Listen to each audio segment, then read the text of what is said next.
The Pomegranate Seed, Part 4, from the Tanglewood Tales. I will neither drink that nor anything else, said Persephone, nor will I taste a morsel of food, even if you keep me forever in your palace. I should be sorry for that, replied King Pluto, patting her cheek, for he really wished to be kind, if he had only known how. You are a spoiled child, I perceive, my little Persephone. But when you see the nice things which my cook will make for you, your appetite will quickly come back.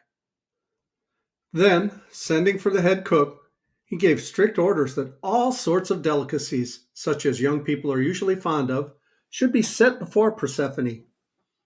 He had a secret motive in this, for you are to understand it is a fixed law that when persons are carried off to the land of magic, if they once taste any food there, they can never get back to their friends. Now, if King Pluto had been cunning enough to offer Persephone some fruit or bread and milk, which was the simple fare to which the child had always been accustomed, it is very probable that she would soon have been tempted to eat it. But he left the matter entirely to his cook, who, like all other cooks, considered nothing fit to eat unless it was rich pastry or highly seasoned meat or spiced sweet cakes, things which Persephone's mother had never given her, and the smell of which quite took away her appetite instead of sharpening it. But my story must now clamber out of King Pluto's dominions and see what Mother Ceres had been about, since she was bereft of her daughter. We had a glimpse of her, as you remember, half hidden among the waving grain, while the four black steeds were swiftly whirling along the chariot in which her beloved Persephone was so unwillingly borne away. You recollect, too, the loud scream which Persephone gave just when the chariot was out of sight. Of all the child's outcries, this last shriek was the only one that reached the ears of Mother Ceres. She had mistaken the rumbling of the chariot wheels for a peal of thunder, and imagined that a shower was coming up, and that it would assist her in making the corn grow. But at the sound of Persephone's shriek, she started and looked about in every direction, not knowing whence it came, but feeling almost certain that it was her daughter's voice. It seemed so unaccountable, however, that the girl should have strayed over so many lands and seas, which she herself could not have traversed without the aid of her winged dragons, that the good Ceres tried to believe that it must be the child of some other parent, and not her own darling Persephone, who had uttered this lamentable cry. Nevertheless, it troubled her with a vast many tender fears, such as are ready to bestir themselves in every mother's heart when she finds it necessary to go away from her dear children without leaving them under the care of some maiden aunt or other such faithful guardian. So she quickly left the field in which she had been so busy, and as her work was not half done, the grain looked next day as if it needed both sun and rain, and as if it were blighted in the ear and had something the matter with its roots. The pair of dragons must have had very nimble wings, for in less than an hour Mother Ceres had alighted at the door of her home and found it empty. Knowing, however, that the child was fond of sporting on the seashore, she hastened thither as fast as she could, and there beheld the wet faces of the poor sea nymphs peeping over a wave. All this while, the good creatures had been waiting on the bank of sponge, and once every half minute or so had popped up their foreheads above the water to see if their playmate were yet coming back. When they saw Mother Ceres, they sat down on the crest of the surf wave and let it toss them ashore at her feet. "Where is Persephone?" cried Ceres. "Where is my child? Tell me, you naughty sea nymphs, have you enticed her under the sea?" "Oh, no, good Mother Ceres," said the innocent sea nymphs, tossing back their green ringlets and looking her in the face. "We never should dream of such a thing. Persephone has been at play with us, it is true, but she left us a long while ago, meaning only to run a little way upon the dry land and gather some flowers for a wreath. This was early in the day, and we have seen nothing of her since."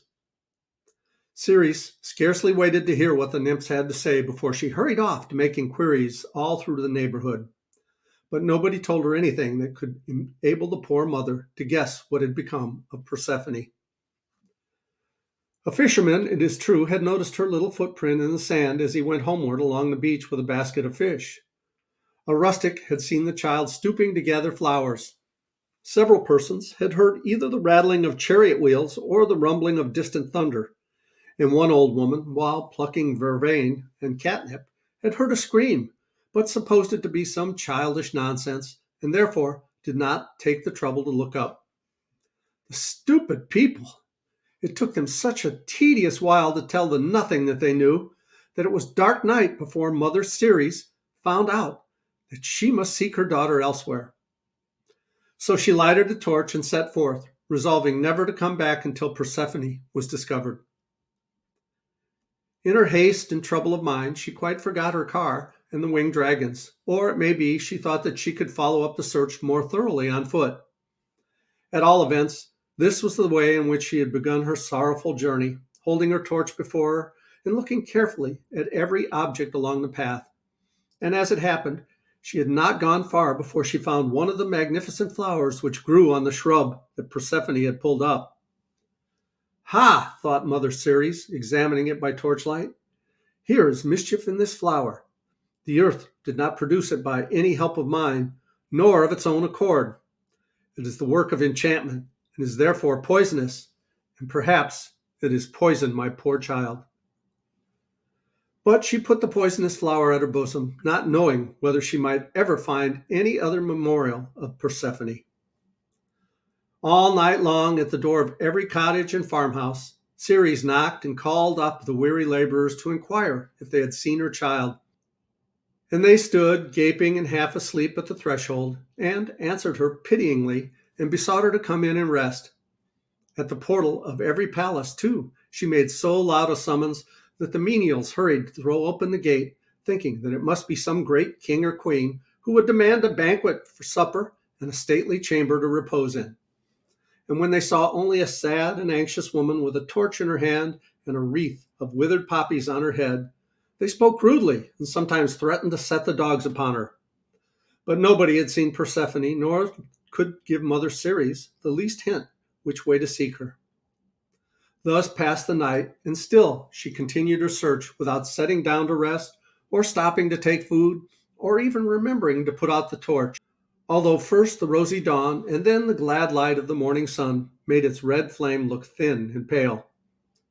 But I wonder what sort of stuff this torch was made of, for it burned dimly through the day, and at night was as bright as ever, and never was extinguished by the rain or wind in all the weary days and nights while Ceres was seeking for Persephone. It was not merely of human beings that she asked tidings of her daughter. In the woods and by the streams, she met creatures of another nature who used in those old times to haunt the pleasant and solitary places, and were very sociable with persons who understood their language and customs, as Mother Ceres did. Sometimes, for instance, she tapped with her finger against the knotted trunk of a majestic oak, and immediately its rude bark would cleave asunder, and forth would step a beautiful maiden who was the hamadryad of the oak, dwelling inside of it, and sharing its long life, and rejoicing when its green leaves sported with the breeze. But not one of these leafy damsels had seen Persephone. Then, going a little farther, Ceres would perhaps come to a fountain, gushing out of a pebbly hollow in the earth, and would dabble with her hand in the water. Behold, up through its sandy and pebbly bed, along with the fountain's gush, a young woman with dripping hair would arise, and stand gazing at Mother Ceres, half out of the water, and undulating up and down with its ever restless motion. But when the mother asked whether her poor lost child had stopped to drink out of the fountain, the naiad, with weeping eyes, for these water nymphs had tears to spare for everybody's grief, would answer no in a murmuring voice, which was just like the murmur of the stream. Often likewise she encountered fauns who looked like sunburnt country people, except that they had hairy ears and little horns upon their foreheads, and the hinder legs of goats on which they gamboled merrily about the woods and field. They were a frolicsome kind of creature, but grew as sad as their cheerful dispositions would allow when Ceres inquired for her daughter, and they had no good news to tell.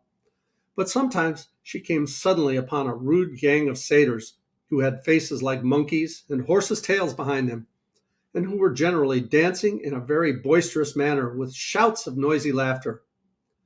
When she stopped to question them, They would only laugh the louder and make new merriment out of the lone woman's distress. How unkind of those ugly satyrs! And once, while crossing a solitary sheep pasture, she saw a personage named Pan, seated at the foot of a tall rock, making music on a shepherd's flute. He too had horns and hairy ears and goat's feet, but being acquainted with Mother Ceres, he answered a question as civilly as he knew how, and invited her to taste some milk and honey out of a wooden bowl. But neither could Pan tell her what had become of Persephone any better than the rest of these wild people. And I think we'll pause here and continue with this story in the next video. Please reach down, click like, subscribe to our channel, and leave a comment. We'd love to hear from you. I love you guys, and as Tigger says, ta-ta for now.